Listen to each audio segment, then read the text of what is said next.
你刚才闷头打靶，现在又闷头喝酒，你倒是和我说句话呀，小叔叔。我不知道该怎么说。这么多年，我还没见你喝这么多过，这到底发生什么事了，让你难成这样啊？双儿，你知道这个混老天干什么了吗？他给你一块蛋糕，却掺杂着砒霜。你说，我吃还是不吃？什么一块蛋糕一口砒霜的，什么意思啊？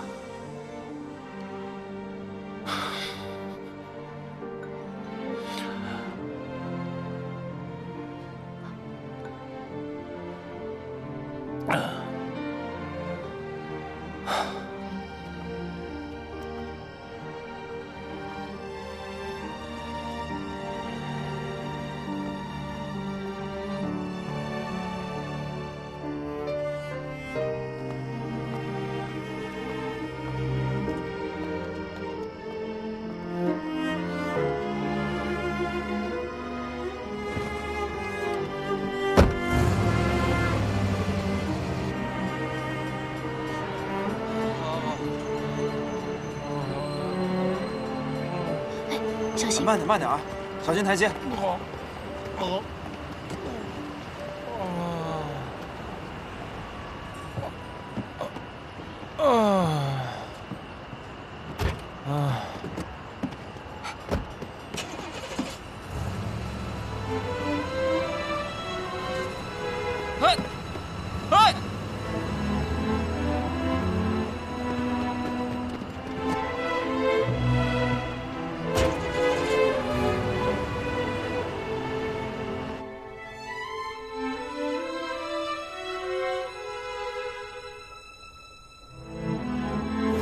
通常小叔叔心情不好的时候，不是在司令部睡大觉，就是在靶场打枪。我去看看吧。备车去司令部。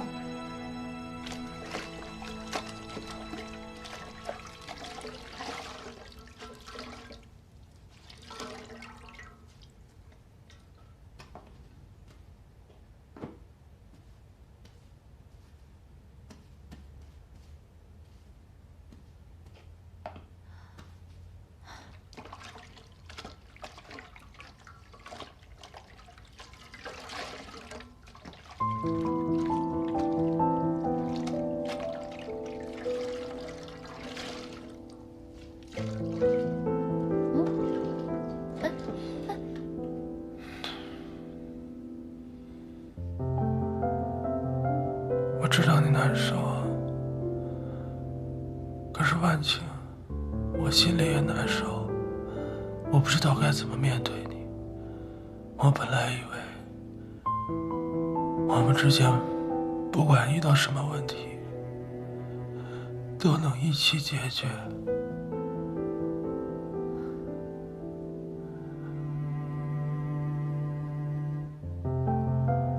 小叔叔，你醉了。哎，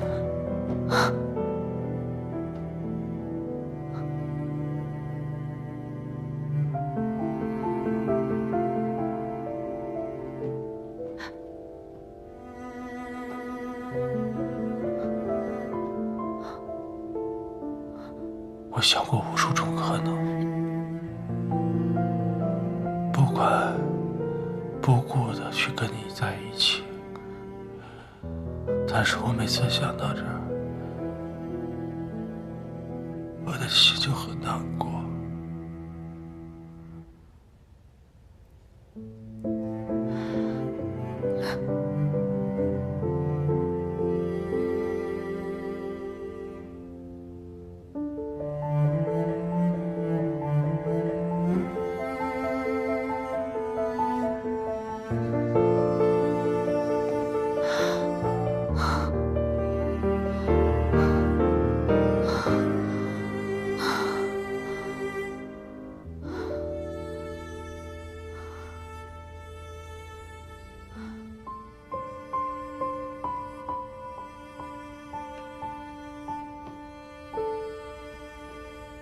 小叔叔，从小到大，你都是我生命中最重要的人，是我所有的牵挂。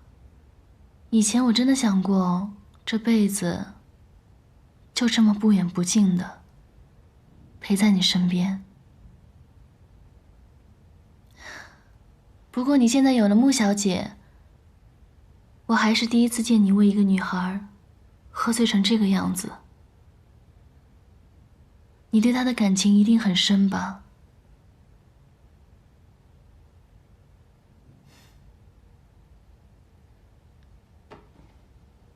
你们两个呢，很般配。你以后一定要好好对她。哎，穆小姐，那个我们司令已经睡了，你有什么事儿明天再说吧。哎，穆小姐，哎，穆小姐，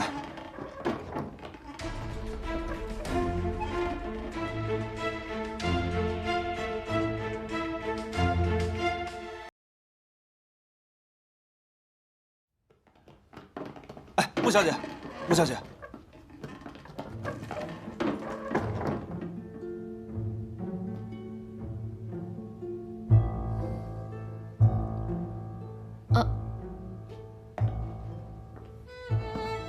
穆小姐，小叔叔他喝多了。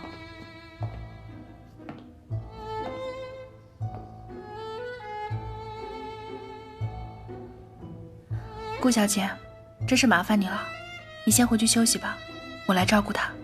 哦，好。哎，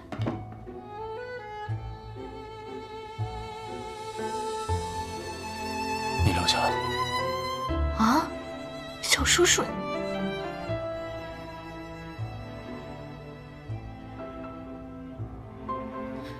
我来都来了，你还麻烦人家顾小姐干什么？谭四，在，送他回去。是。我不回去。你是不是有什么事情瞒着我？不然你不会对我这个样子的。我没事，你想多了。那天你在我家里突然就走了，之后市里服又失约，现在又喝成这个样子，你还非要顾小姐留下来照顾你。双儿是我的家人。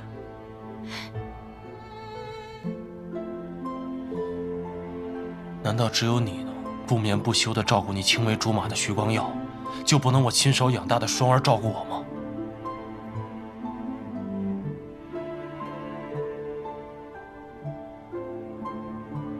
所以你是在和我翻旧账吗？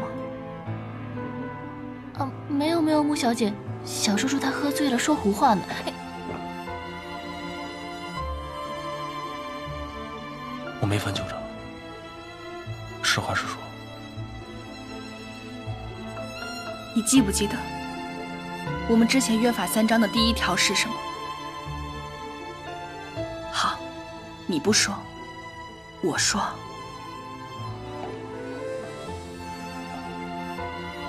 第一条就是，既然互相合作，就要彼此信任。信任个屁！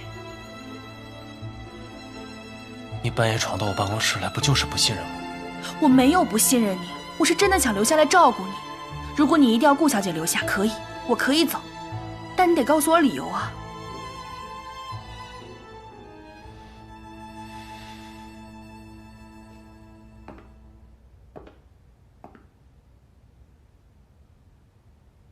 所以你是不打算告诉我实话了，是吗？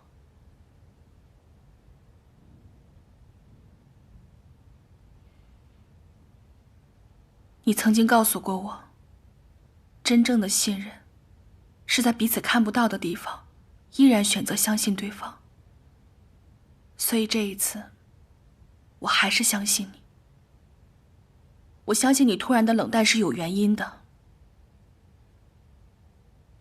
但如果我们还有机会成为夫妻，我希望你能让我看到你的一切。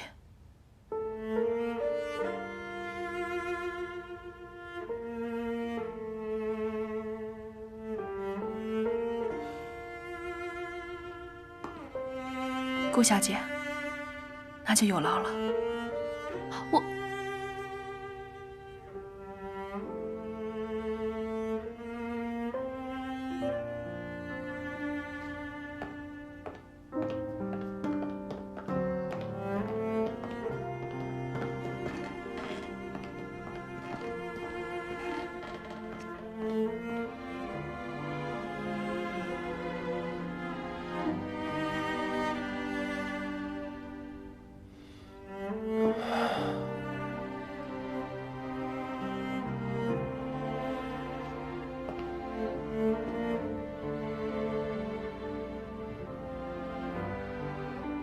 小叔叔，你干嘛呀？你们之间到底怎么了？到底发生什么事了？你为什么要那样说？你别这样折磨自己了。双儿，你知道吗？我原本以为不信命的，我觉得我做什么都没有问题，什么都难不倒我。但是现在，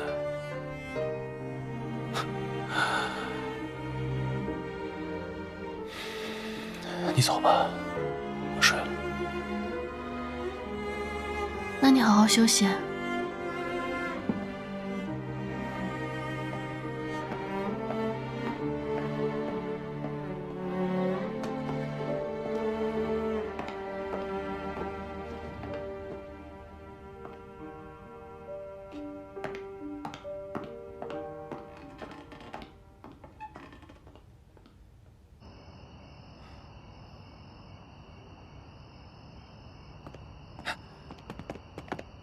穆小姐，你怎么一个人出来了？顾小姐呢？顾小姐要照顾谭司令，恐怕没有时间见你。穆婉清，你有没有搞错？他谭玄龄还没跟你结婚呢，这就敢吃着碗里看着锅里了？你就这么惯着他？顾小姐和谭司令是亲人，用不着你来说三道四。完了完了！你是彻底被那个谭玄龄给洗脑了吧？我和谭司令之间更用不着你来说三道四。穆婉清，你怎么这么不识好人心呢？谭玄龄他什么人？他是一个马匪土包子，你一个弱女子能拿捏得住吗？你当初为了他拒绝了光耀，现在他原形毕露，你不仅自作自受，还连累了我。要是顾小姐对你有意，会用我来连累你吗？你不可理喻。她这么做肯定是有她的原因，你放心，他们俩之间不会有事。这叫没事？孤男寡女共处一室。我说没事就是没事，我有这个自信，难道你没有吗？自信，我当然是有的。那就赶紧回去，别把事情闹大。否则你和顾小姐更没有戏。不可理喻！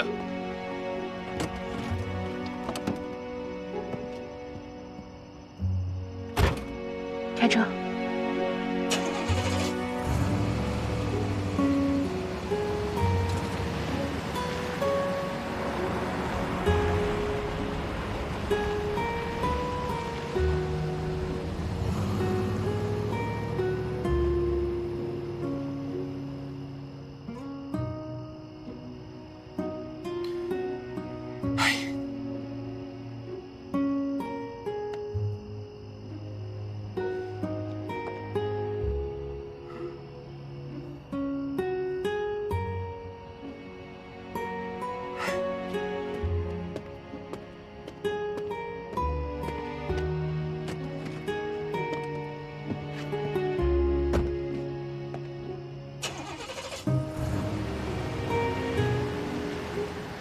你说我是你的女人，我心里面还是挺开心的。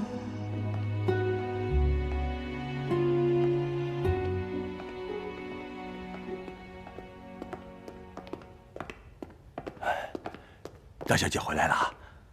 你没事早点下去休息吧。哎，夜深了，你也早点歇着吧。穆管家。那天谭司令有没有说什么？谭司令也没说什么，就是一直在看照片。不过他问了2句照片的事。你把他那天看的相册全部给我。哎，谭司令看的是哪本相册？是这本。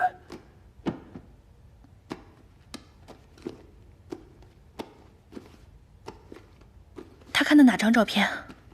就是老爷年轻时押货时的一张照片，是和洋人一起拍的。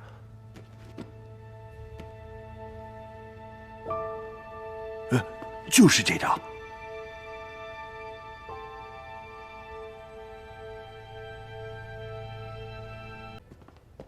大小姐，顾小姐来了。顾小姐，快过来。穆小姐，我今天去找小叔叔，看他实在心情不好，就陪他喝了几杯。你别怪我啊。我怎么会怪你呢？我谢谢你都来不及。要不是你陪着他，他一个人喝酒，我也放心不下。真的？你不怪我就好了。哦，对了，我刚刚问了谭四，他说这2天小叔叔经常和一位姓廖的先生见面。你说这几天他这么反常，会不会和这位廖先生有关啊？廖先生？在这尔虞我诈、血雨腥风的年代，会把我们每个人都裹在其中。倾巢之下，焉有完卵？没有谁能够独善其身。是他？你认识他？顾小姐，这个廖先生的身份呢，非同寻常，你一定不要掺和他的事，也不要去打听。可是，听我的，知道了吗？哦。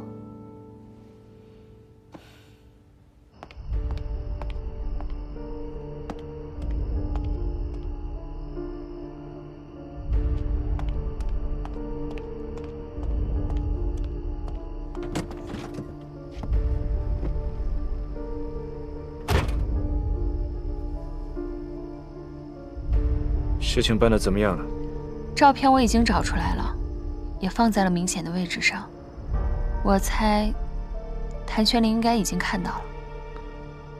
我们要的是确切的消息，不是猜疑。他们又不让我回木公馆，我怎么可能时时刻刻盯在那儿？找个借口，进门去试探一下，最好想办法留在穆婉清的身边。谭玄灵看了照片，他不可能对穆婉清还这样的风平浪静。我可以去帮你们试探，但是你们真的能替我搞垮谭玄灵和穆婉清，帮我夺回穆家的财产吗？我们的能力不容你质疑，只要你按照我所说的完成，你就会是穆家以后的掌门人。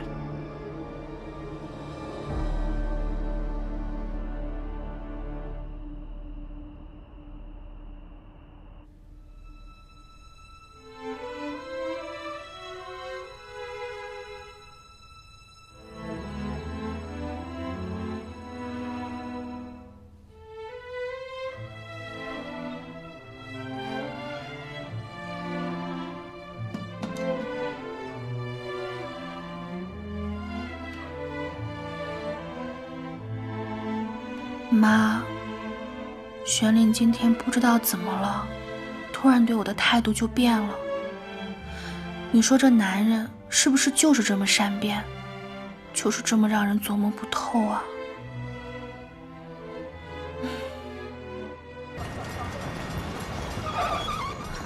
顾小姐，顾小姐，这是怎么了？老板全家都跑路了，还把公司账上的钱全都卷走了，要账的人全都找上门来了，片酬也泡汤了。你说什么？怎么会这样？这公司也有我的一份，他怎么能说走就走呢？哎，在那儿，顾小姐，走走走，顾小姐，大华电影公司的老板欠了我们好几部电影的钱。对呀，这老板跑了，您是股东，你们老板欠钱，你来结一下吧。现在没还，说是周转用，他跑了，应该你来还吧。各位老板，我只是挂名股东，公司事务我从来都不参与，债务也和我没有关系，我也和你们一样是受害者，我也被欠了片酬。顾小姐，话可不能这么说，您是大华公司的招牌，我们是冲着您的面子才1分钱没拿，再放你们的片子。对啊，怎么能说跟您没关系呢？现在翻脸不认人呢。对呀，不认账啊！各位，你们冷静一点。我们怎么冷静啊？还钱，不还钱你还丢脸是吧？冷静一点，你们，哎，把钱还给我们！他今天要是不你们要干什么？我们所有影院共同抵制他这部片子。你们凭什么撤我的电影？你们还讲不讲理了？我们怎么不讲理？找回来！你欠我们钱就应该还给我们！必须还钱！喂，帮我接司令部。后天中午12点传到上海，你安排好了吗？我们在哪个码头靠岸？从安全上来讲，穆家码头有你的民团驻守，肯定是万无一失。不能用穆家码头。既然是英国的货轮，就外滩码头吧。这外滩码头属于租界，你的兵进不去，安全吗？这远东最大的商人约瑟夫在外滩码头有10几个泊位，而且自从上次他被卷入庆功宴刺杀之后，我派我民团的兄弟保护他，他应该会给我这个面子。我明白你的心思，可是现在全上海都以为你要跟穆小姐结婚，这如果不用穆家码头，难免会令人怀疑的。约瑟夫已经答应把码头借给我，我自有安排。不。喂，司令，顾小姐出事了。告诉你啊，钱还了，赶快还钱！我再说一遍，这件事情跟我没有关系。哎，耍赖是吧？你别以为你是大明星就了不起啊！说到底，你就是个不入流的戏子，真把自己当少奶奶了你！一个拍戏的能傍上谭司令，还不是男女之间见不得光那点事儿啊！啊！不是嘛？我看谁敢在这撒野啊！各位，可都是上海滩有头有脸的人物，为什么要为难一个弱女子？不觉得有点不要脸吗？谭司令，那大华公司欠我们的钱怎么办呢？我们影院也有员工要养，我们这些人也是要吃饭的呀。是啊，是啊。大华欠我们钱的老板跑了，他是大华的股东，我们不找他找谁啊？对，反正今天账不结清，我们是不会放他的新片的。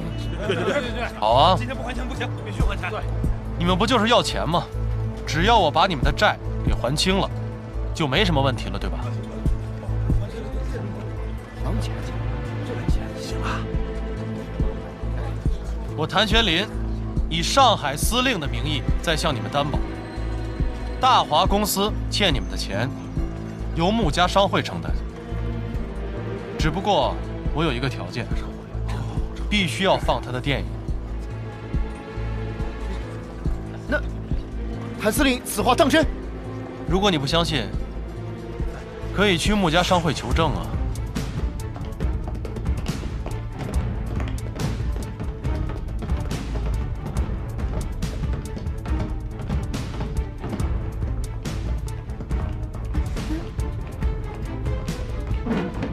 哎，谭司令，怎么回事？哎，玄林。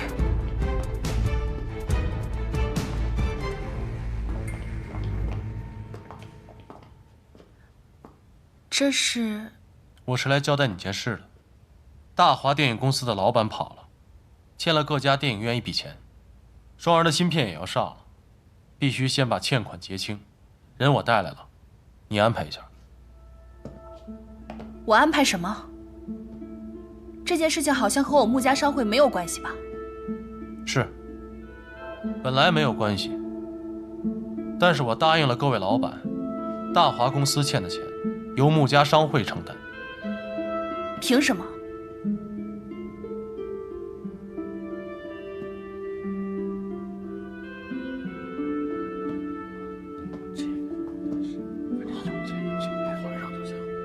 没有凭什么，我只是来通知你的。有钱也不能乱花，我问你的是为什么要我来还？因为双儿的新戏要上了，不还钱就上不了，你明白了吗？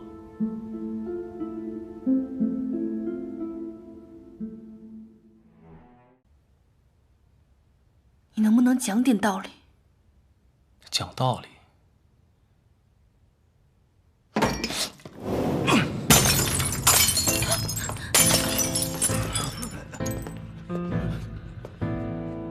我上海堂堂的司令，土吗？真当我吃软饭的了？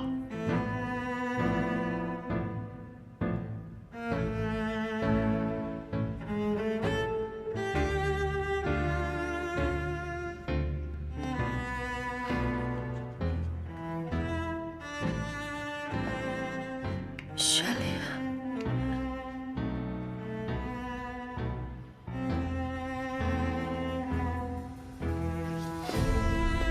好，老子不求你，老子有别的办法。你干嘛呀？吃枪药了？双儿，你放心，你的芯片一定会准时上映。他穆家不帮你，有的是人愿意帮你。各位老板，我以司令部的名义担保，欠你们的钱如数奉还。各位请回吧。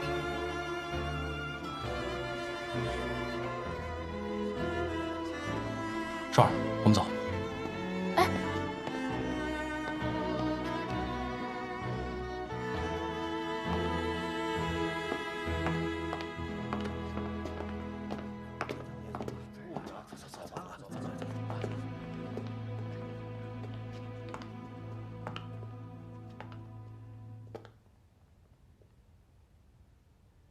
婉清，谭司令怎么这么对你啊？我也不知道，他这几天变得好冷漠，今天更是变本加厉。为了顾月霜的电影，当着这么多人冲我拍桌子。你先去忙吧，我自己一个人待一会儿。好，我先去忙，你也别太难过。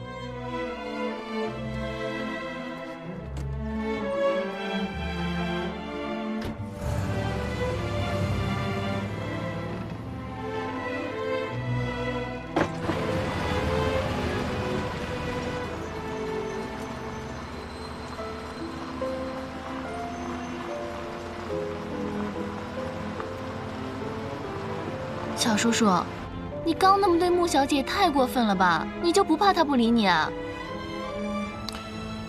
她最好别理我。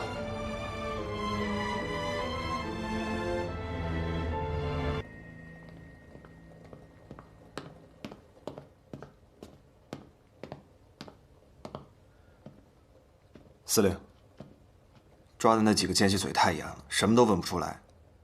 不过老夫早就盯着他们了。这是他们的行动轨迹，如果有窝点的话，就应该在这其中。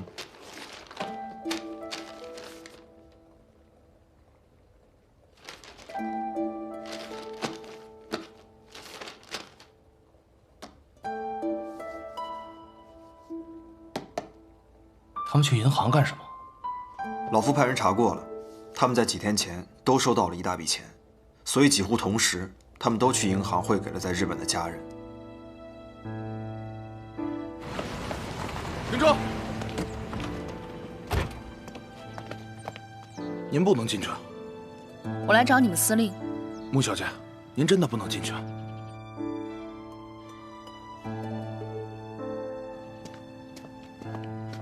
婉清小姐，怎么了？我来找你们司令。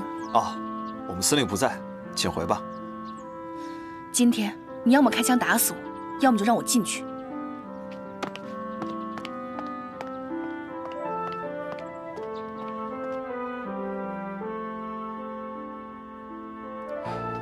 哎，穆小姐，哎，穆小姐，哎，穆小姐，穆小姐，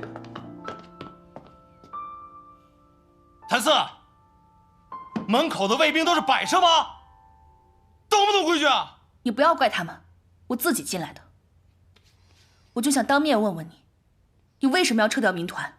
为什么连穆公馆的卫兵都要撤掉？滚出去！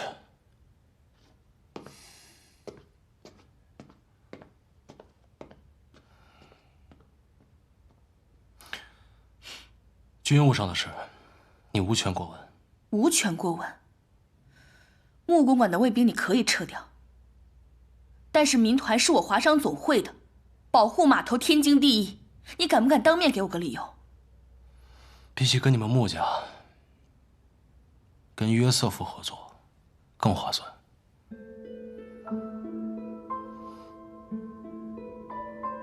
他把码头借给我运货，我让我的民团兄弟去保护外滩码头的安全，有错吗？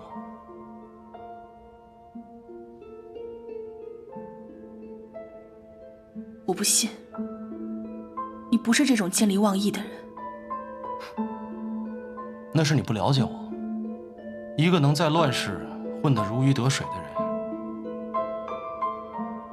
会是君子吗？如果我不这么见利忘义，早就被啃得连骨头渣儿都不剩了。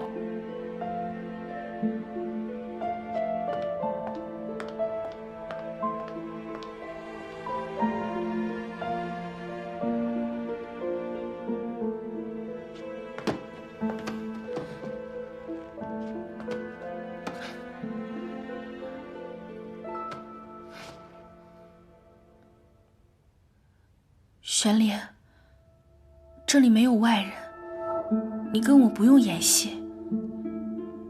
你是不是有事瞒着我啊？你跟我说，我会保守秘密的。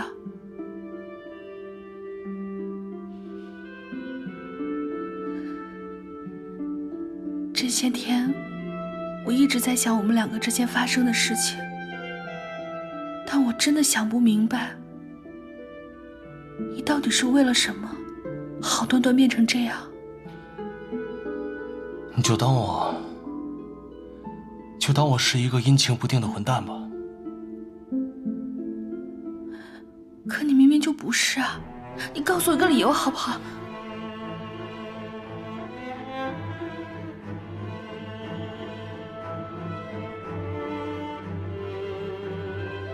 真的快受不了了。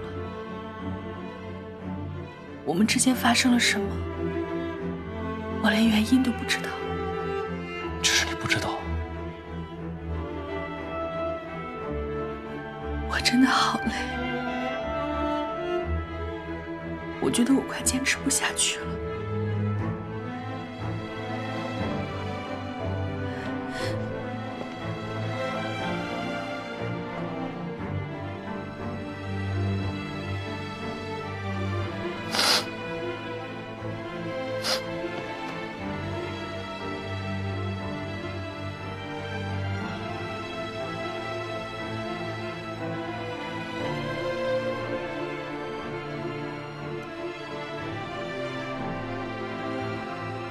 那就别坚持了。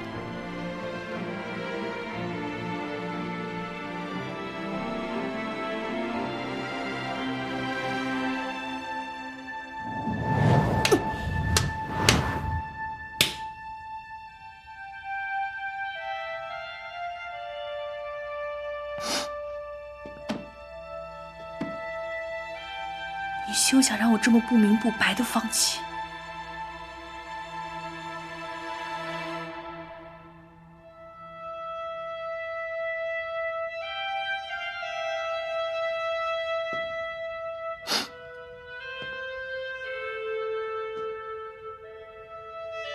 好，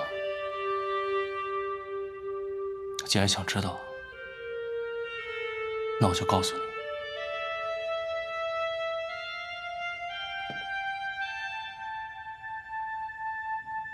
你知道我爹怎么死的吗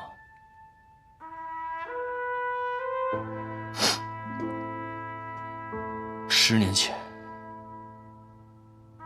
我爹押送军火，途经江浦，被一伙人偷袭，全军覆没。他们用的是开花弹，杀伤力极强。这种子弹，各国的正规军都禁止使用。我爹在死的时候，胸口都被炸掉了大半。那伙人是谁？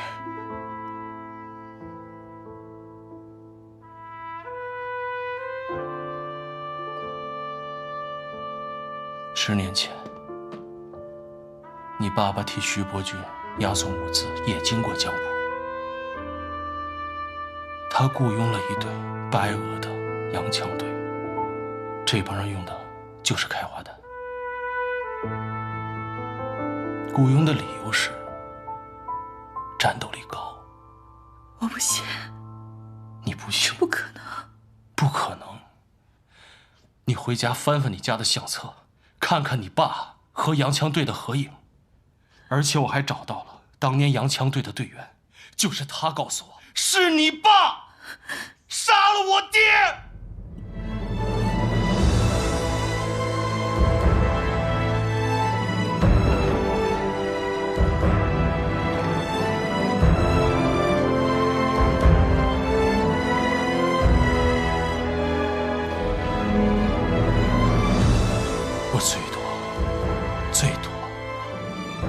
我最多做到不恨你。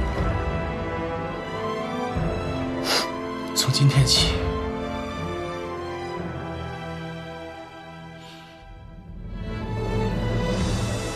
我们井水不犯河水。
小姐，你这是干什么？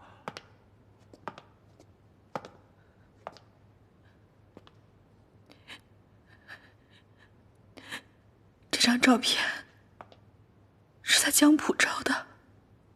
没错呀，这是10年前老爷押货路过江浦的时候照的。怎么，您跟谭司令对这张照片都感兴趣啊？大小姐，婉婷小姐，大小姐今天不方便，商会有什么事，明天再说吧。什么情况？这发生什么事了？下午从司令部回来，大小姐就急着看相册，可谁知看着看着就哭了起来，谁劝都没用。哎呀，大小姐，您倒是说句话呀！啊！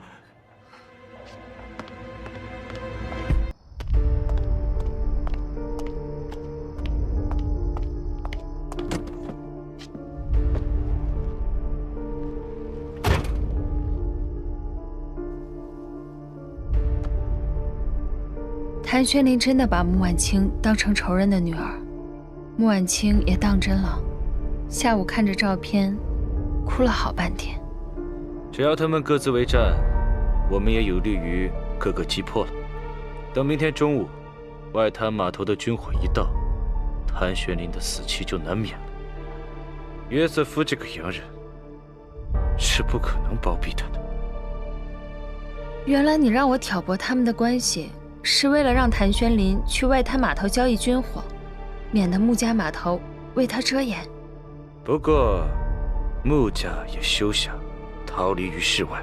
明天，我还会找一批违禁品，放到你们穆家码头的仓库。你要想办法找到仓库的钥匙，藏匿伪军的药品，也够他们有大罪受的。违禁品？那不会连累到我吧？放心，我们会做得天衣无缝。等扳倒了穆婉清，穆家的一切都是你的。嗯，好，包在我身上。另外，明天我会找人盯紧穆婉清，以免他失账。在商会，你也要帮我盯紧他的一举一动。如果他要离开商会，要立刻向我报告。明白。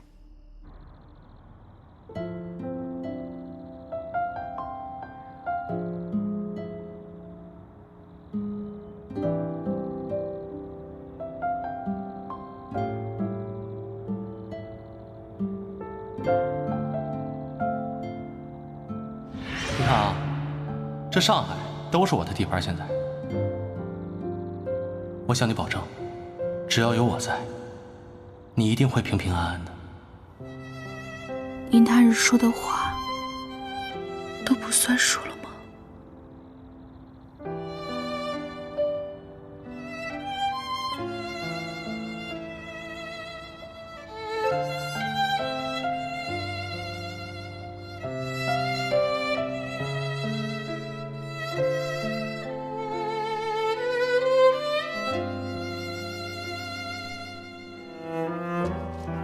各位，从今天开始，穆小姐就是我谭玄林的人了。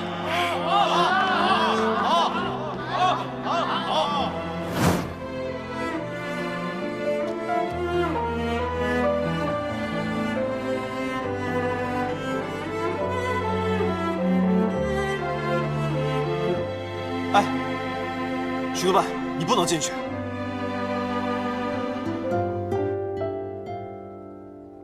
徐督办，徐督办，徐督办，你不能进去。徐督办，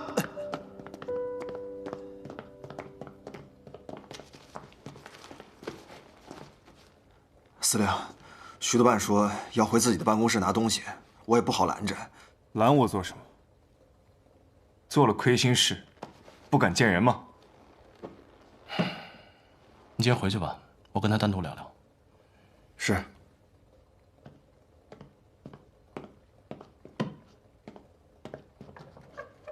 你和婉清到底是怎么回事？好事不出门，坏事传千里啊！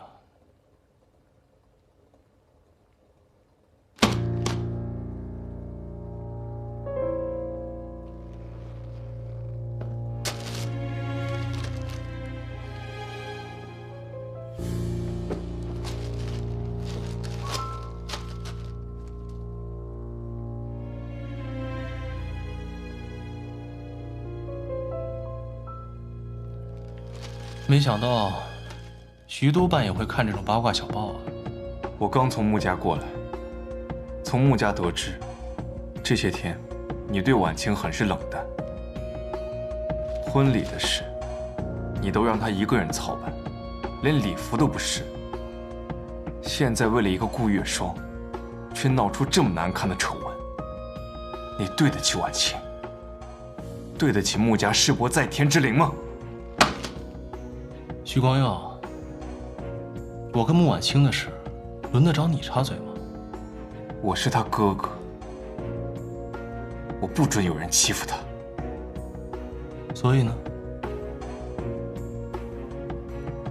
啊，这么说，我得管你徐督办叫一声大舅哥了。你叫我什么不重要，我只是希望你能记得，你曾经说过的话。你说要为婉清挡住所有的黑暗，为她争取一丝光明，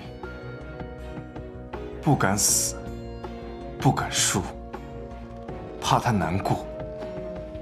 你说过你要给她幸福，你做到了吗？你言而无信。徐光耀，你有什么资格说我？啊？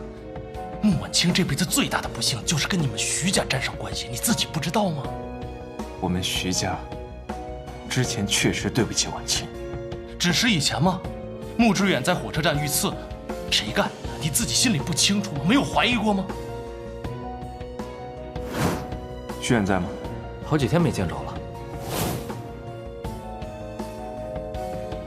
我说过要守护他一辈子，我说到做到。哼，守护一辈子，当他哥哥对吗？你自己心里没有想过他吗？你现在不想他吗？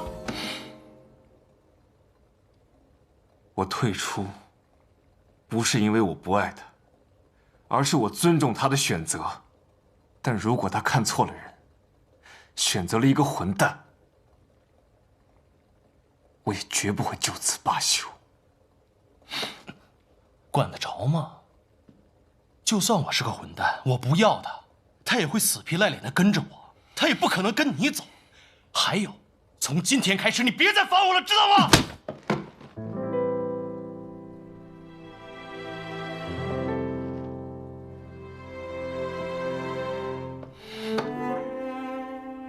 你给我听着，你要真的是个混蛋，我一定不会放过你。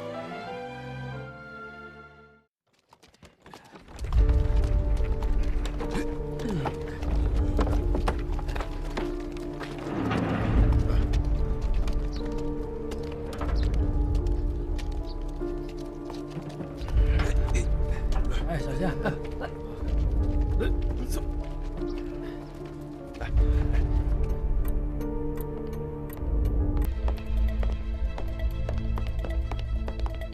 哎，婉清，你要出去啊？我今天不知道怎么头疼的厉害，我去喝杯咖啡。好。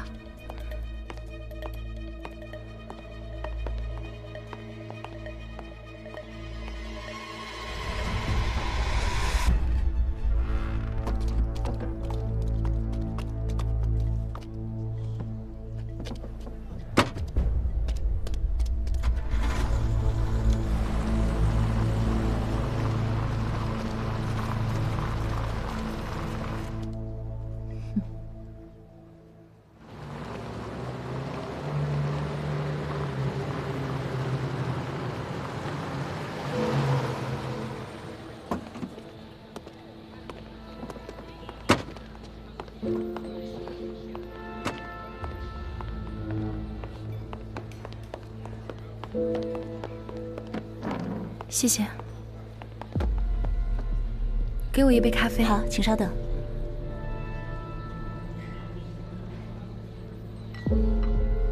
谢谢。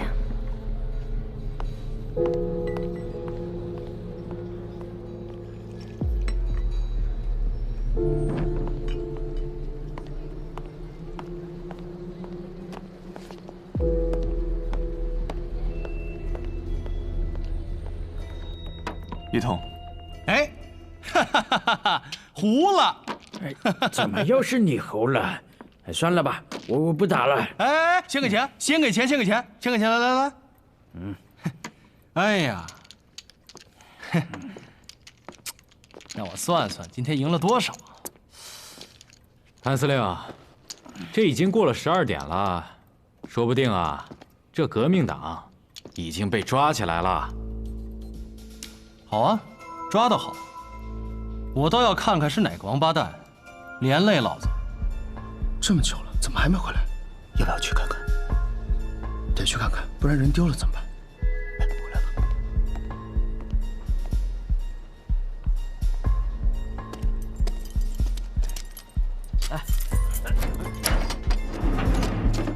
OK, this way. 快快快！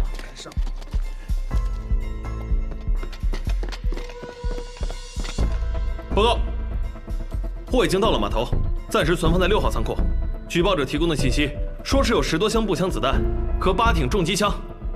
呵，这装备2个团都绰绰有余啊！这革命党大手笔啊！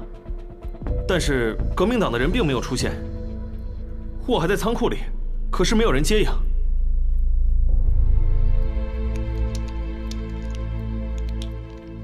是。这革命党没有出现。哎，左雄，你别这么看着我呀！我一直在陪你们打牌，我连司令部的门我都没出过，你不会怀疑我吧？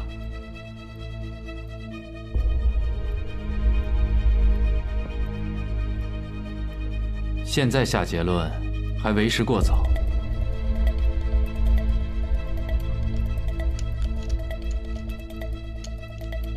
谭司令，不如这样，我们去码头验验货。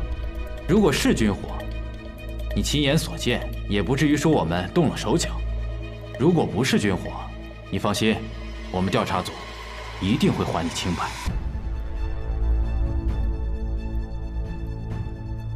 好，就依你所言。好，请。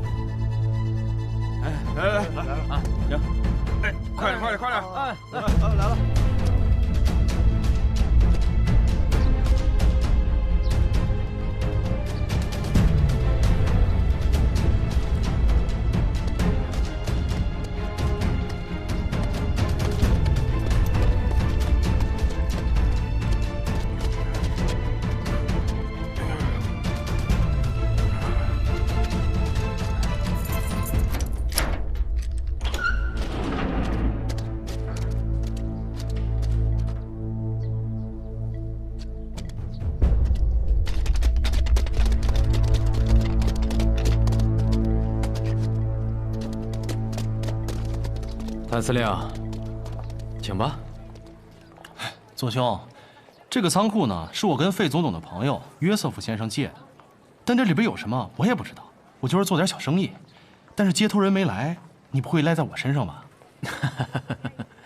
谭司令，你租这个仓库是做生意还是运军火？这个我一点也不关心。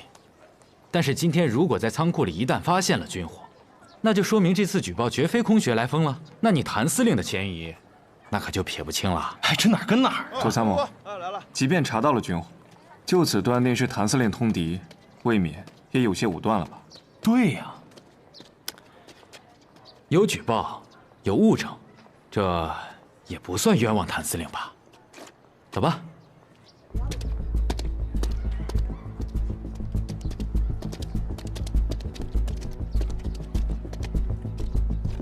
师傅，怎么办？如果查到了军火，他们带司令走，我们就抢人。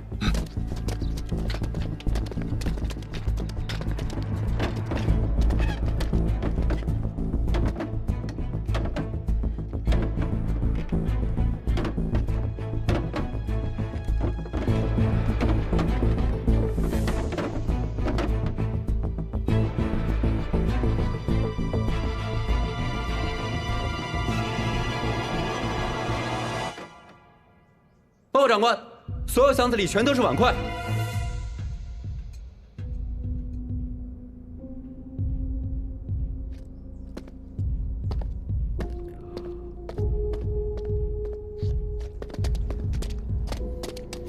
去把那管事的叫过来。是。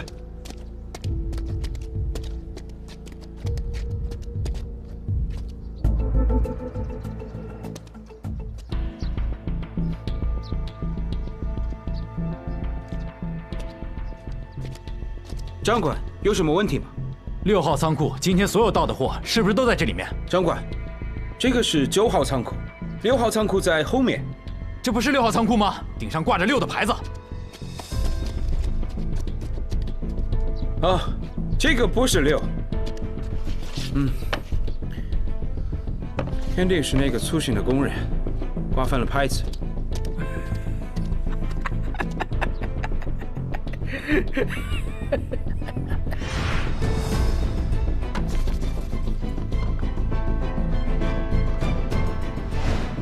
难道是他？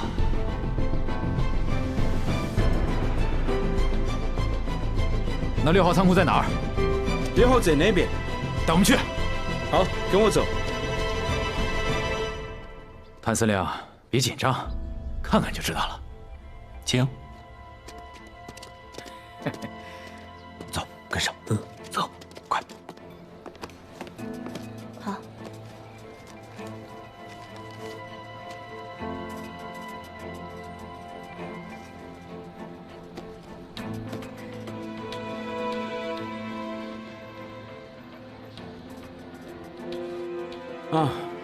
Oh, this is 6, not 9.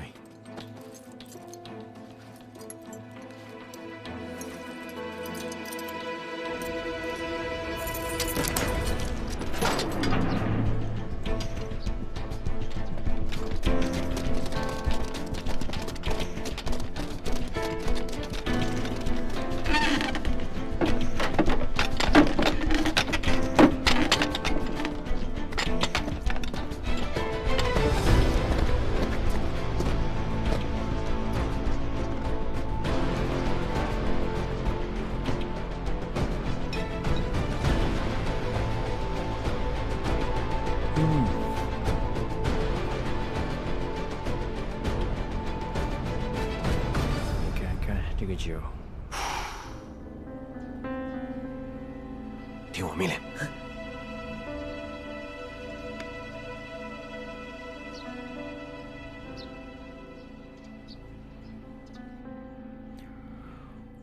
报告长官，所有的箱子里面全部都是各种红酒和洋酒。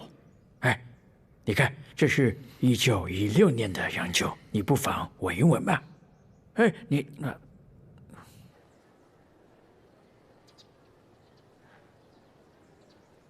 谭司令，你自己的仓库，你不知道错了吗？哎，左兄，我都跟你说过了，我就是个粗人，那在这做生意就是为了捞油水，除了钱一分不能少，其他的我一概不管。你问我，我真的不知道啊。这个时候错了，也未免太巧了吧？左兄，你看这该查的咱也都查了，那我呢也尽力配合，就别耽误大家时间了。是啊，也许是情报有误，一场误会罢了。对呀，哎，你说误会可不对，我看这就是诬陷，也不知道我挡了谁的财路，对我下这种狠手，别让老子逮到。今天虽然没有查到证据，但是仓库的事情事出蹊跷，不排除有人做手脚的可能。今天这个事情，我会一五一十的向北京汇报。这次调查至于后续怎么样，由督军定夺。谭司令，目前为止你仍然是嫌疑人，麻烦你跟我们走一趟。来人！左参谋，这样就抓人，不太合适吧？徐督办，我这不是抓人，我是请谭司令回去协助我们调查。今天这个事情有疑点，那谭司令的清白就会有疑点，以后也会留下诟病，对谭司令也不是一件好事。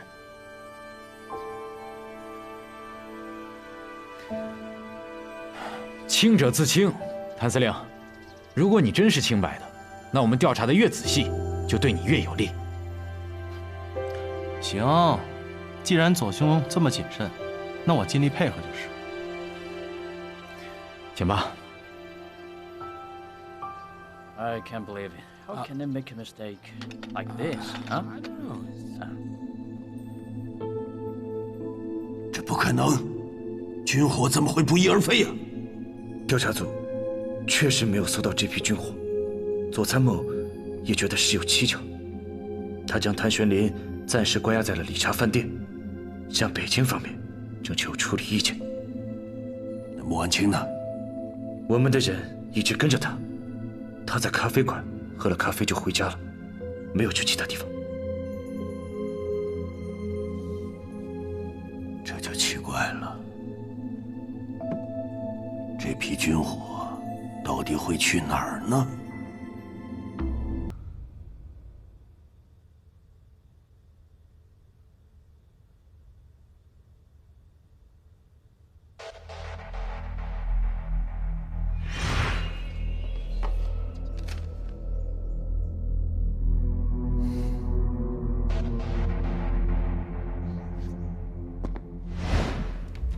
虽然出户单上不是他的名字，但是他会把军火藏在哪儿呢？如果藏在穆家码头，万一被查出来，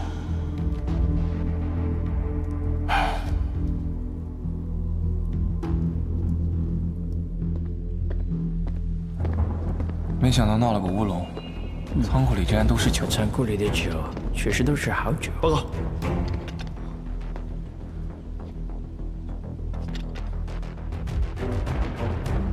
下去吧。是。二位，看来我们要去穆家码头一趟了。去穆家码头？有人举报说穆家码头藏有违禁物品。什么？哼。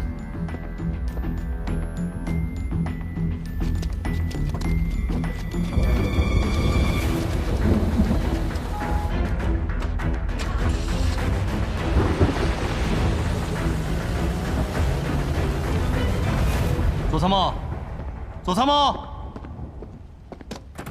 左参谋，站住！左参谋呢？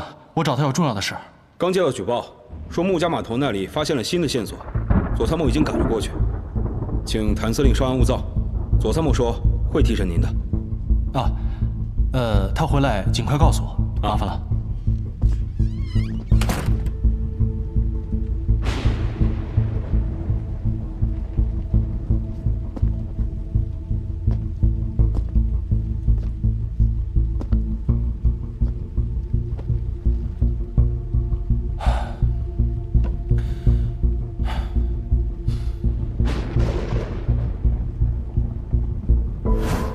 如果是婉清更换了仓库的号码牌，他肯定是为了用错误的仓库暂时拖住调查组。这说明他很可能是在我们检查9号仓库的时候把军火转移的。如果这个举报人看到了婉清转移军火，就不会等到现在才举报。如果举报人在木家码头发现了军火，那以左参谋的脾气，他一定会带着我一起去，好让我当场认账。他不带我去，却又让手下告诉我这个消息，很可能他心里也没有底，所以他手里未必有证据。你自己的仓库，你不知道错了吗？他一定是想炸，一定是这样。他会没事的，没事的。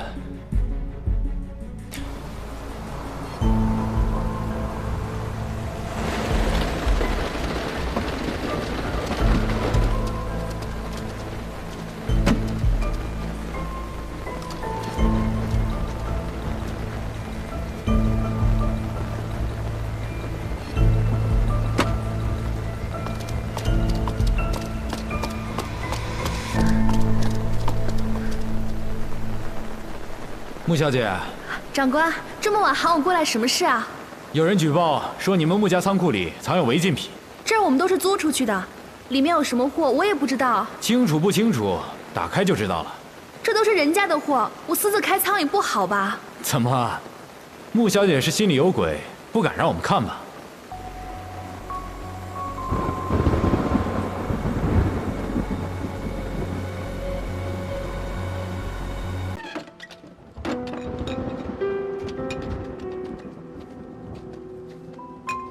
这可全是西药啊！是啊，怎么都会是西药呢？这可是违禁物品啊！管事，这批货是谁的？大小姐，这2天民团撤了，我们光是码头那边的事情都顾不过来，这实在没有人手再来管仓库这儿的事儿啊。那也就是说，这批货不知道是谁的，也没有登记是吗？那现在查出来了，岂不是都赖我？穆小姐，看来这次举报属实。西药是违禁物品，如果你不能提供货主信息，那就麻烦你跟我们走一趟吧。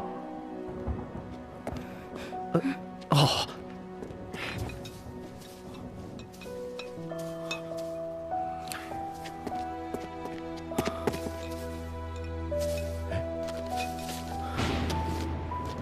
大小姐，这里有张出库单。长官。你看这批货是从外滩码头上岸的，我们也不知道什么时候放进来的。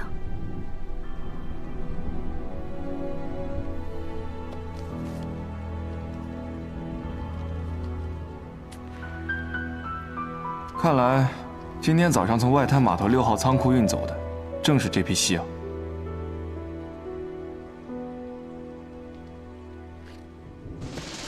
穆小姐，虽然这批货不是从你码头上的岸，但是你们仓库也有失职之嫌。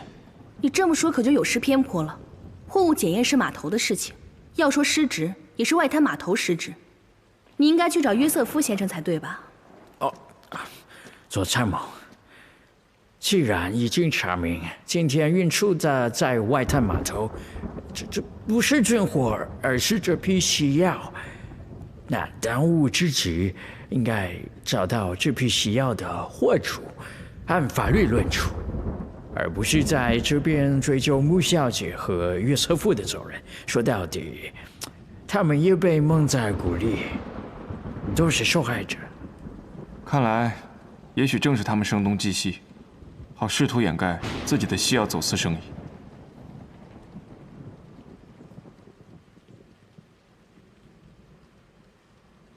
日本人，这上面写的是大和商贸株式会社，好像是一家日本商贸公司。这些该死的日本人，把我们耍得团团转。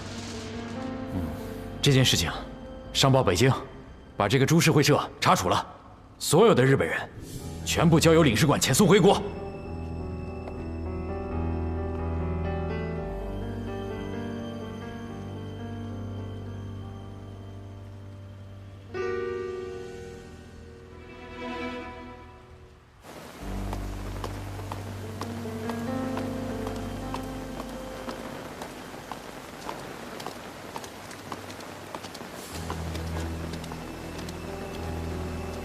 刚才你都看清楚了吧？从现在开始，你的走路和举止必须和穆小姐一模一样。左参谋，这是什么意思？徐督办，小心驶得万年船。如果谭司令真的通敌了，我们让他以为我们抓了穆小姐，正是逼他露出马脚的好时机。现在既然已经知道这批货是日本人声东击西之计，既然与谭司令无关，那就应该立刻放人。如此无事生非、诬陷构陷之计，于理于法都不合适。徐督办，注意你的言辞，我这可不是构陷啊，是试探。如果谭司令真的是清白的，那他没有什么马脚可以露出来。可是，如果谭司令真的通敌了呢？你我这样草率断案的话，那可是要贻害无穷的。左参谋，我认为此事不妥。徐督办，从一开始举报谭玄林的就是你们越城督军府，按理说你们是要查清楚才对的，可是你百般阻挠，什么意思啊？难不成从一开始你举报就是假的？哎，试探一下也无妨，清者自清嘛。左参谋恪尽职守，确保万无一失。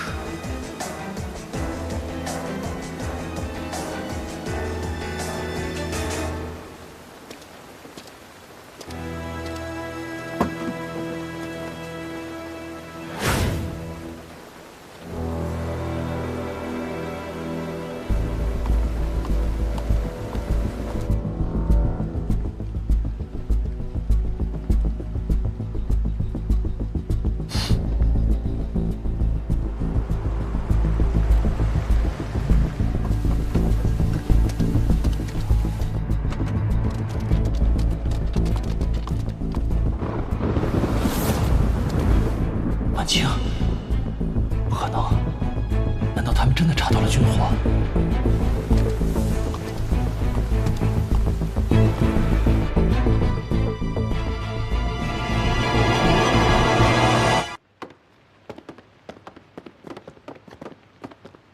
徐督办，你既然认为这不是君子所为，那这次询问你就不必参加了。我和费总统两个人可以互相做个见证。左参谋，你这是信不过我吗？这种事情，你做不来。费总统，请。长官好。好了好了。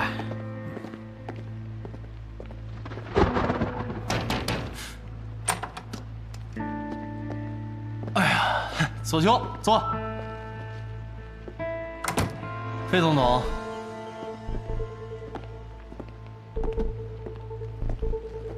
费总统。谭司令，穆小姐我们已经带回来了，证据确凿，你还有什么想说的？徐督办呢？徐督办身体不适，我让他回去休息了。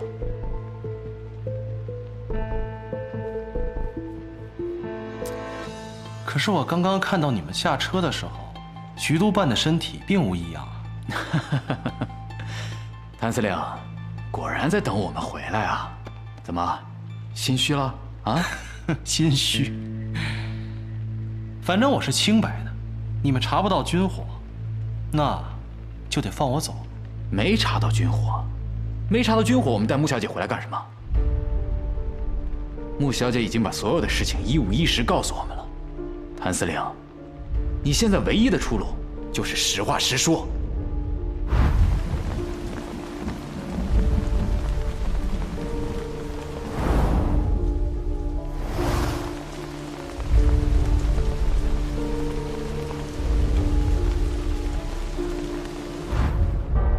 怪不得不对劲儿，那个女人根本不是婉清。哎，左兄，你还让我说什么实话？我根本不知道什么军火，这份举报明明就是诬陷，你还让我说什么？你非让我自己诬陷我自己，你才满意吗？啊？那刚才你紧张什么呀？我能不紧张吗？你们也都知道，我跟穆婉清刚刚闹翻。谁知道他会不会反咬我一口？哎，他要是跟你们说什么，你可千万别信，他巴不得我倒霉呢。你就是怕这个？我说出来不怕你笑话，遇到这种无理搅三分的女人，是你也怕。我现在就特别想知道，他到底说了什么。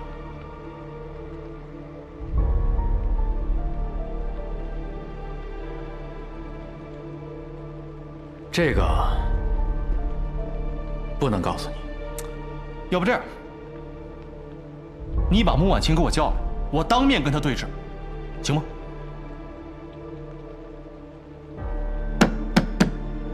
还是怀疑我，是不是？行，你把他给我叫过来，我一条一条证明给你看，行吗？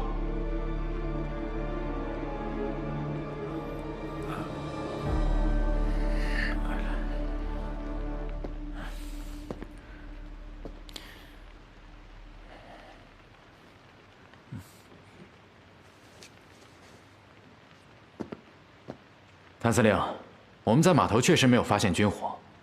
至于穆小姐的证词，我们只做参考，不予采信。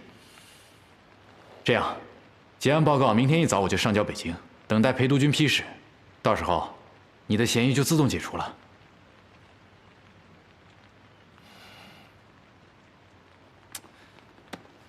行吧，左兄，我相信你。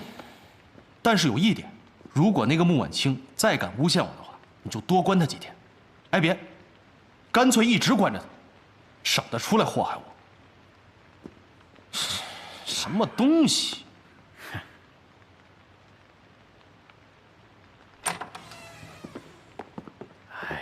左参谋，这下你们应该可以放心了吧？我就说了，清者自清嘛。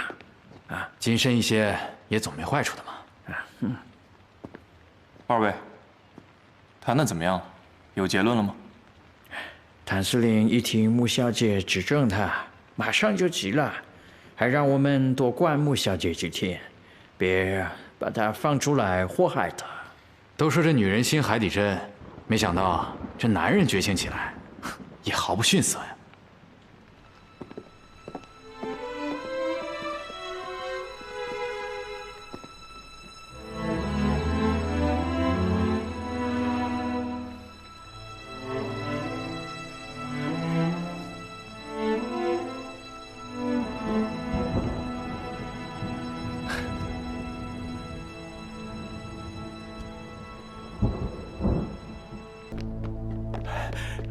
大小姐，好消息啊！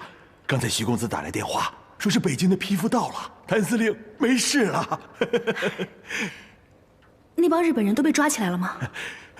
左参谋的人昨天晚上端掉了日本人的那个据点，抓了好多人，包括山下纯一的秘书长谷川。不过，山下纯一没抓着，可能是跑了。山下纯一跑了，那穆婉婷呢？我让商会的人留意了。如果见到穆婉婷，马上报告。穆婉婷刚拿了哪份资料？马上拿给我。是。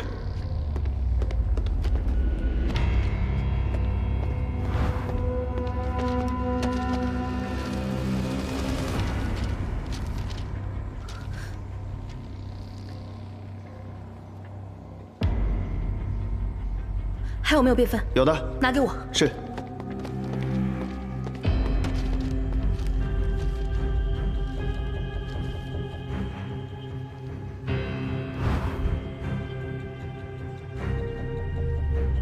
你赶紧通知巡捕房，有人要破坏汉口路的自来火场。是。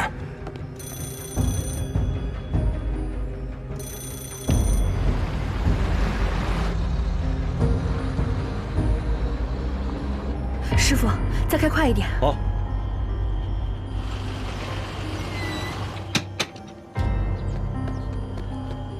谭司令，婉清呢？穆小姐去汉口路的自来火场了。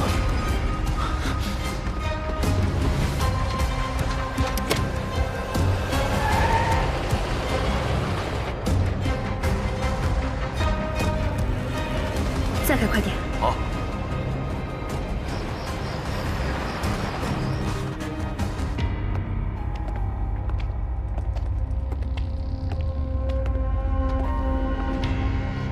山下先生，您找管道做什么呀？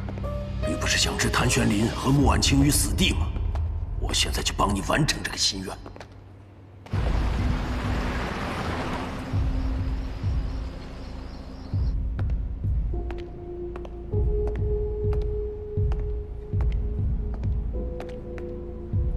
你来看，图纸上标的就是这儿。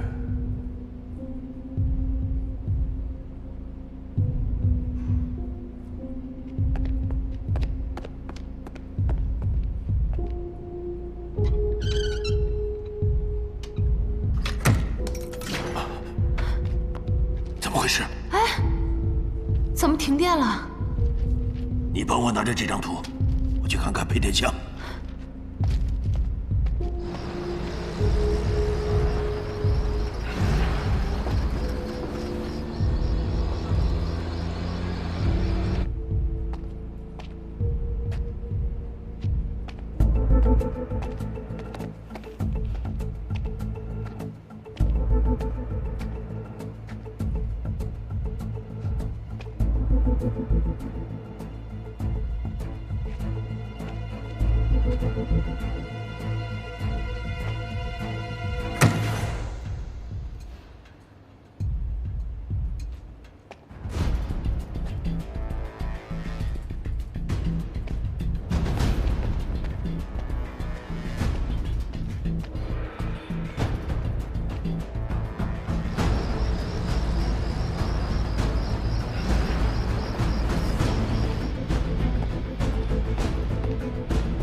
既然你让送死，那就怪不得我了。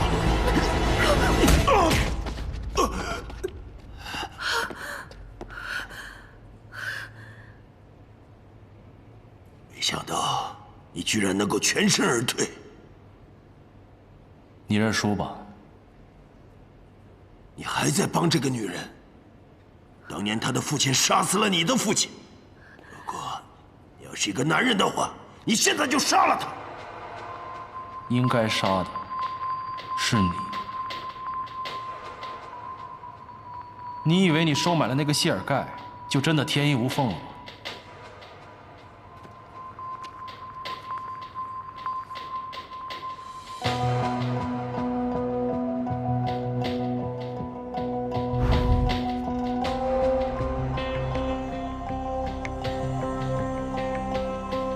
是他吗？对的，他说不认识。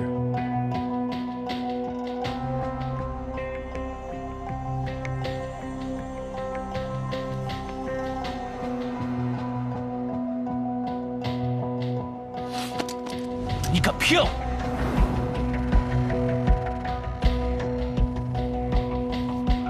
我找到了谢尔盖、洋枪队当年的同伙，他们告诉我，在江浦曾经遭遇了一伙用开花弹的日本马匪，而那个领头的，就是和谢尔盖在日俄战场上交过手的日本老兵。这个日本老兵就是你，山下纯一。没想到你一直在跟我演戏。没错，老子就将计就计，本来想留你这条狗命多活几天，可是你自己找上门，咱们新仇旧账一起算。既然你都已经知道了，那我就要看一看你有什么本事来要我的命。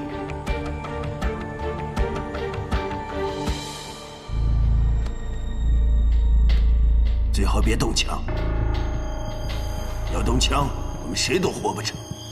杀你不需要动枪。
婉婷，把图纸给我。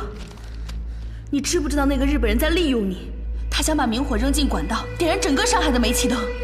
我当然知道，我知道后果就是穆家彻底完蛋，你和谭轩林也会彻底完蛋。你还在执迷不悟？你就为了这点私人恩怨，让整个上海陪葬吗？私人恩怨？要不是因为你，我能失去这一切吗？不是因为你，我妈会死吗？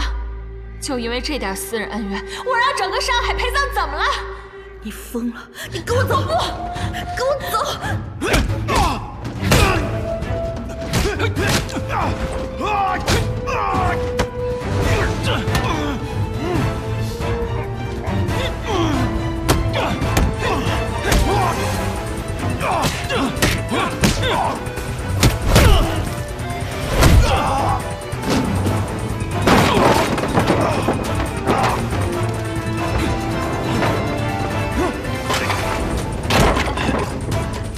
别动！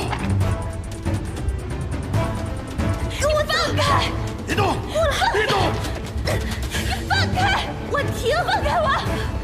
我不跟你走，跟我走！我也要让你尝尝失去一切的滋味。你放开我！管道，请给我打开！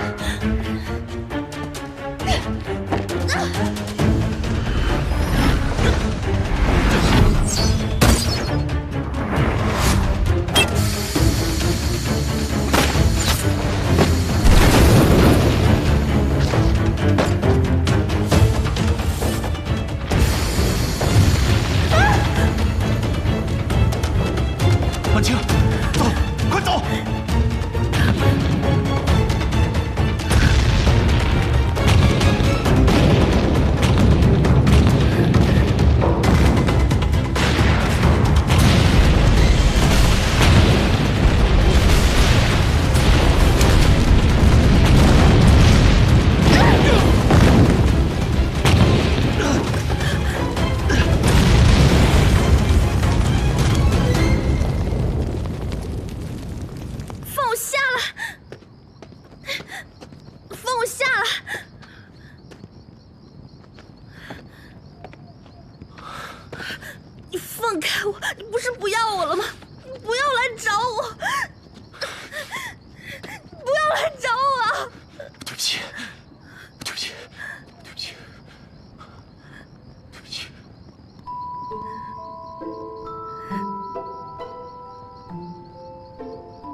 不要再瞒着我，不要再撇下我一个人。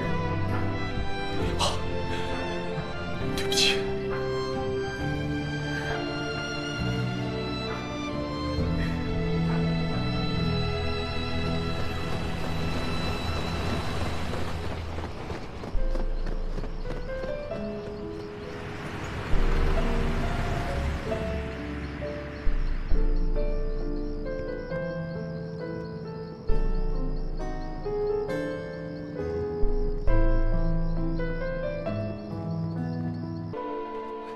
来，快快快！好。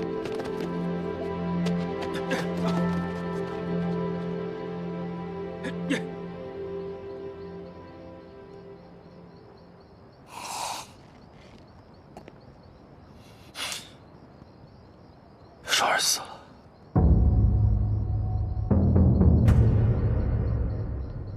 徐伯君干的。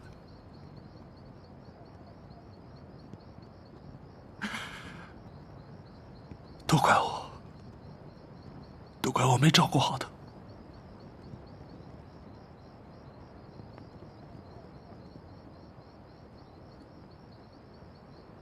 你知道吗？在我来的时候，我特别害怕，我这辈子从来没有这么害怕过。我怕我晚来一步，如果你在。我们什么都算到了，就是没有算到徐伯爵会对顾小姐下手。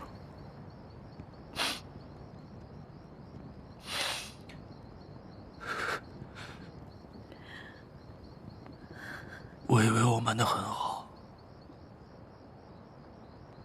你是怎么识破的？其实那天回家看到照片，我就知道你是骗我的。洋枪队是不是在江浦和人交过火？是啊，遇到一股马匪，不过有惊无险。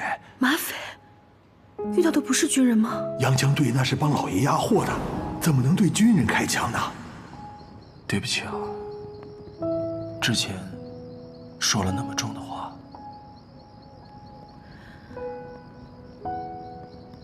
我知道你是担心我才瞒着我的，但我真的好庆幸你是骗我的。那我瞒你，你是怎么调包的？那天你在我家看完照片，突然就不辞而别，我就在猜是不是穆婉婷在相册里做了手脚，所以这些天我就一直盯着她。我发现私底下她和山下纯一的秘书长谷川有来往。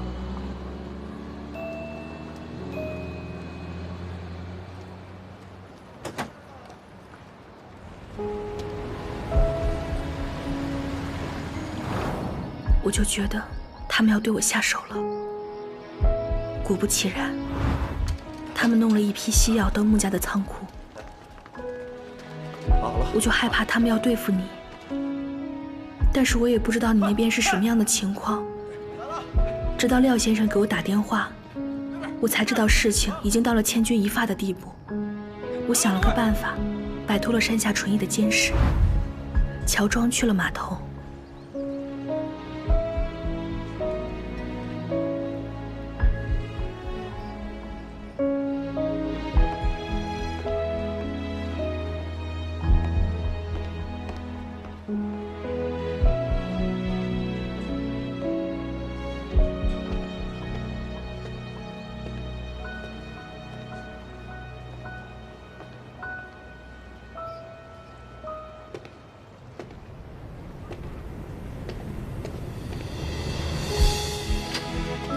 当我到了码头，正好看到那批军火上岸。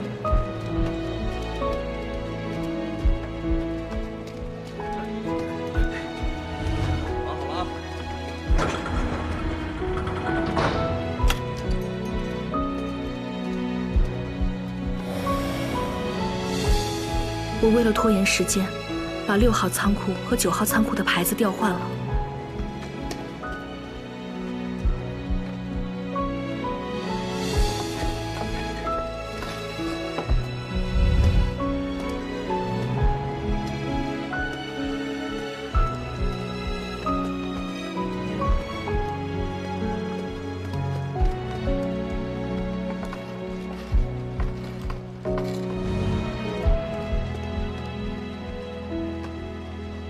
又担心管事拿钥匙来开门的时候很快穿帮，说来也是运气好，那天刚好有一个管事喝醉了，我就打电话支走了另一个管事，把6号钥匙的位置和9号钥匙的位置交换。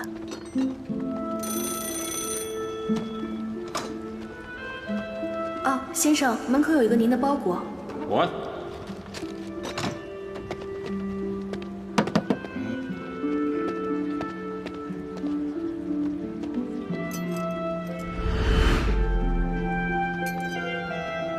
我刚换完，左参谋的人就来了。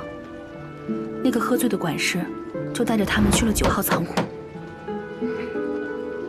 开门，6号仓库的门。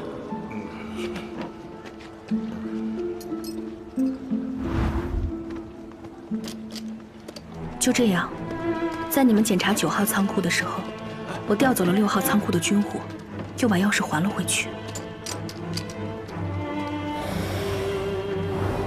而且在出货单上写下了山下纯一落户在日本商会的名字。麻烦填一下单子。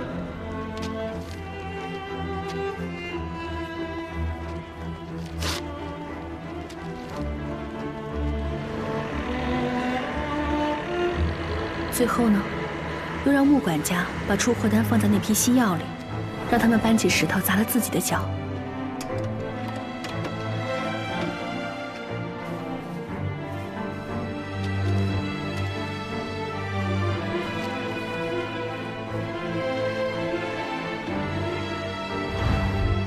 婉清，你知不知道，你这么做非常的危险。如果那个管事没有喝醉，怎么办？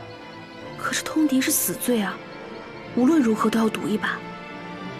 我总不能眼睁睁地看着你去死吧？那你就不怕吗？为了你，我怕什么？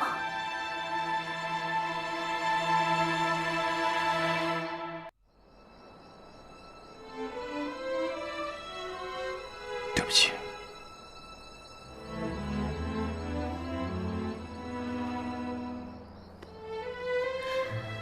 你知不知道那天你在司令部对我说你父亲的死和我家有关系的时候，我才是真的怕。我觉得我全身的血都冻住了。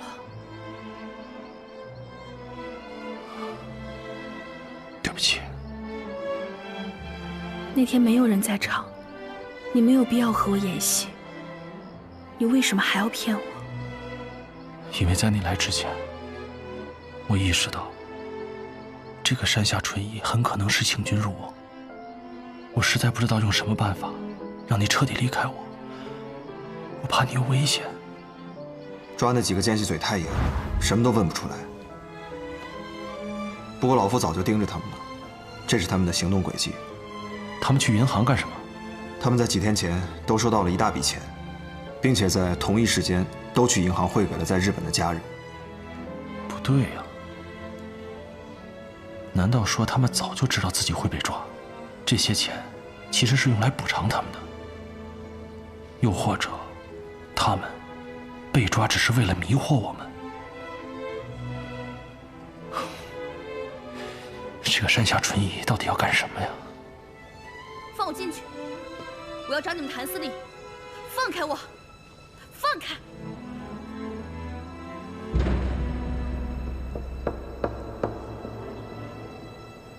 糟了，我们中计了，中了徐伯君和山下纯一的计了，绝对不能让婉清卷进来。我真的不知道这个山下纯一和徐伯君到底要干什么，他们怎么对我都无所谓。但是你是我的软肋，我不想让你受到一丁点的伤害。我不想当你的软肋，我要当你的盔甲。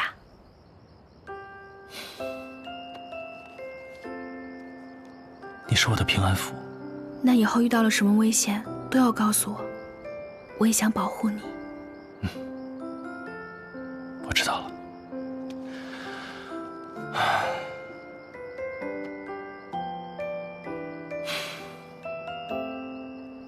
怎么了？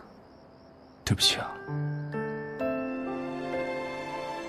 是我连累了你爹，连累了双儿，差一点连你都护不住，还要你豁出性命的去帮我。这不怪你啊。我爹死后，我为了让谭家军继续活下去，就过上了尔虞我诈、勾心斗角的生活。我那时候就在想，成王败寇，只要我赢了就行。可是，一次次经历的险胜，让我意识到，我真的不行，我真的会怕。我怕在刀口上过这样的日子，我怕我会眼睁睁地看着我身边的人被卷进去。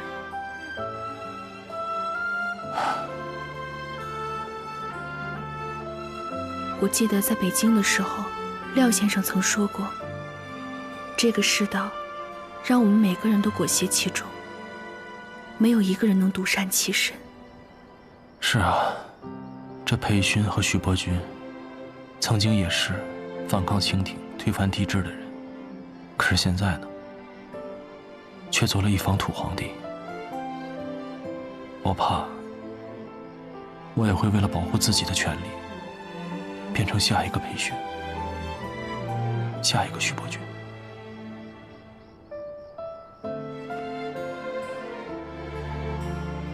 我相信你不会的，我们的结果是什么，都是我们自己的选择。就像我选择了你，我觉得这就是一辈子的事情，我绝对不会动摇。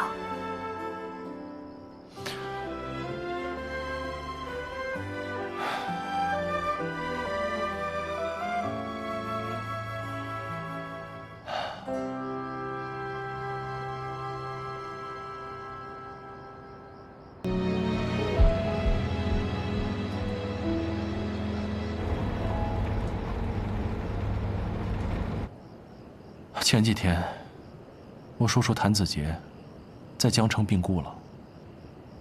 他常年不理军务，这军权一直有几个手下的师长把持着。这革命军已经在长江对岸与江城对峙，万一这战火燃起，江城的百姓就要受苦了。看来你是有打算了。我跟谭家军的兄弟们商量好了，他们都是江城人。虽然十几年没回家，但是江城毕竟是他们出生的地方，所以他们也不愿意看着江城被战火摧残，更不愿意看着父老乡亲们受苦。我是谭家的人，始终有一份责任在。我想向裴勋主动请缨，出任江城镇守使，带着谭家军的兄弟们回到江城，脱离北洋政府，投奔革命，让江城免于战火。那革命军那边知道你的打算吗？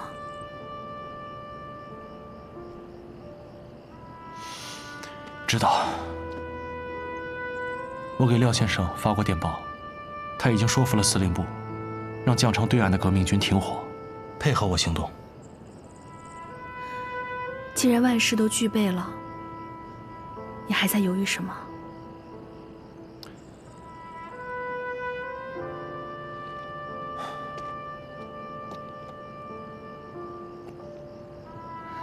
万青，我最不放心的就是你。我会拜托吴相应，保证你和穆家的安全。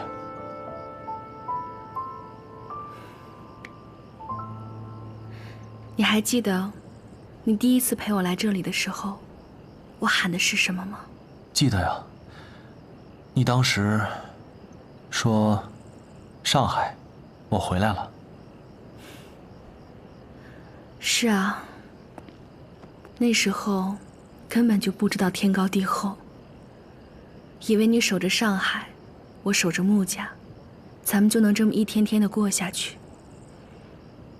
但现在上海是守不住了，我又能守住穆家多久呢？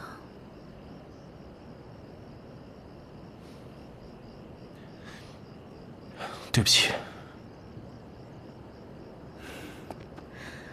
干嘛说对不起啊？难道你这个江城镇守使上任不带家眷的？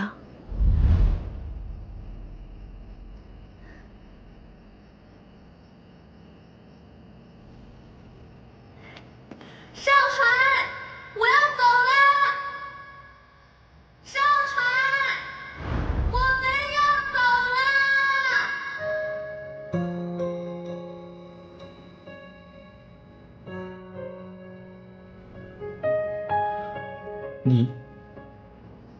你要跟我回江城？是啊。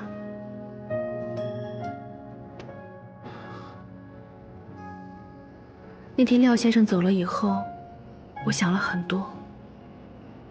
虽然穆家现在富甲一方，但其实也是待宰的羔羊，被军阀按在砧板上。现在革命军步步紧逼，各地军阀也变本加厉，很多地方的税都收到了50年以后，老百姓根本就没有好日子过。你说我又能守住穆家多久呢？但是穆家在上海经营了这么多年，这生意人不比我们这些带兵打仗的。虽然上海易了主，这生意可能困难一些，但是至少能撑下去。你没必要跟我一样，做这样的生死抉择。是啊，我们穆家是生意人，不管是徐伯钧、裴勋，还是革命军来了，我都能活下去。只要上海一样过日子，我穆家的生意就一定能做下去。但那是认识你之前了。如果没有遇见你，我肯定这一辈子就这样做生意了。但是遇见你之后，我的心也变大了呀。这个世道是个大变局，在这个大变局中，只有棋手可以做生死抉择，而棋子只能听天由命。所以，你想做棋手？如果不是棋手，再精彩的棋局也是别人的，我不甘心。没看出来啊，不愧是我的女人。无论如何，我都要赌一把。反正还有你护着我啊。婉清，我向你保证，这盘棋我们不会输。我信你。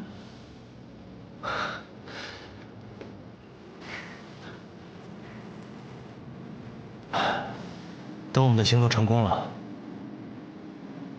我们就在江城结婚。我让我爹、我娘、我大哥，还有我们谭家的列祖列宗，都来看看我有多么好的一个媳妇。好，那我就要跟他们说，让他们放心把这个小子交给我。我会好好疼他一辈子，我会给他一个家，让他不再是一个人。